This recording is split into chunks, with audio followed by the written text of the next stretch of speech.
आम आदमी पार्टी ने हर 15 गांव या 15 वार्ड के ऊपर अपने लीडर्स लगाए हुए हैं, जिनको हम ऑब्जर्वर्स बोलते हैं। 15 गांव का ऑब्जर्वर्स या 15 वार्ड के ऑब्जर्वर्स हैं वो। और इन ऑब्जर्वर्स का काम है कि अपने अपने 15 गांव या 15 वार्ड्स में जाके संगठन के सभी लोगों से समय समय पे मिलते रहना। इनका काम है संगठन के लोगों के इश्यूज़ को समझना, संगठन के लोगों के काम को समझना और उसको हम तक लेके आना, पार्टी तक लेके आना, सरकार तक लेके आना। तो हमारा जो ग्रास रूट का वर्कर नीचे है, गांव-गांव में, हर एक वार्ड में, उसके बीच और सरकार के बीच, उसके बीच और पार्टी की सीनियर लीडरशिप के बीच ऑब्जर्वर्स ब्रिज का काम करते हैं। तो लगभग हर 3-4 महीने में इनके साथ एक मीटिंग हुई है। 4 महीने पहले फरवरी में मीटिंग हुई थी। उस मीटिंग में हमने इनको कुछ टास्क दिए थे कि एक बार गांव-गांव में जाके मिल के आओ और सभी संगठन के लोगों से मिल के आओ। तो मुझे बहुत खुशी है कि हमारे ऑब्जर्वर्स 2.5 लाख वॉलंटियर्स के साथ 1-to-1 मीटिंग करके आए हैं। 2.5 लाख वॉलंटियर्स के साथ आधा दिन, एक दिन और कई बार तो 2-2 दिन बिता के आए हैं ऑब्जर्वर्स। तो पिछले 4 महीने की एक्सरसाइज पे आज चर्चा हुई। आगे क्या करना है, कैसे करना है, उसकी हमने रणनीति बनाई।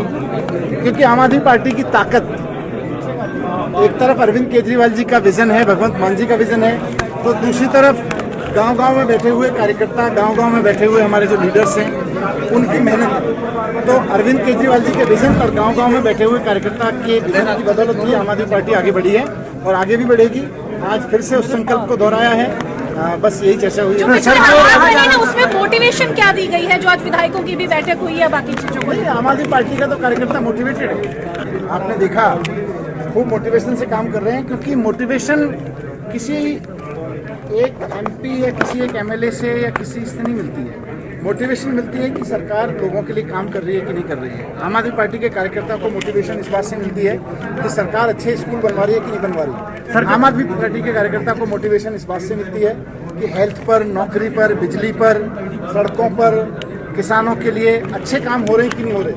और खुशकिस्मती ये है कि आम आदमी पार्टी ने इन सब सेक्टर्स में जितना काम किया है, दूसरी सरकारें, दूसरी पार्टियां पिछले 75-80 साल में भी वो काम नहीं कर पाई जो आम आदमी पार्टी ने 4 साल में मान साहब की सरकार ने किया है। सर, जो बार-बार कह रहे हैं कि एमएलए जो है वो कांग्रेस और बीजेपी के टच में है। आज आपसे मुलाकात हुई है, क्या आपको लगता है? एमएलए जिसके टच में, एमएलए सबके टच में है, पर एमएलए हमारी जनता के टच में है।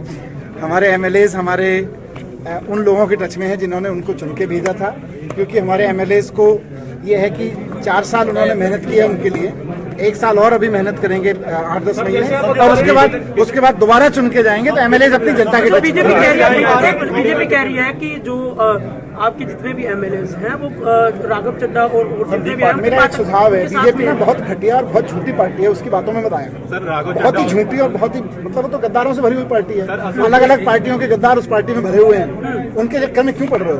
वो जो कहते हैं वो बीजेपी को केवल देश तोड़ना आता है, पार्टियां तोड़नी आती हैं, ईडी यूज करना आता है, सीबीआई यूज करनी आती है। बीजेपी को देश का काम करना आता है। सर मुझे बताओ, बीजेपी ने देश में कोई स्कूल खुलवाया? बीजेपी ने कोई अस्पताल खुलवाया? बीजेपी ने ईमानदारी से नौकरियां लगवाई? बीजेपी ने व्यापारियों का व्यापार आगे बढ़वाया? बीजेपी को कुछ नहीं आता। बीजेपी को तो केवल यही घटिया चीजें आती हैं। ट्रेलर है, पिक्चर भी, बीजेपी वालों की बातों में मत आओ ना, गंदे लोग।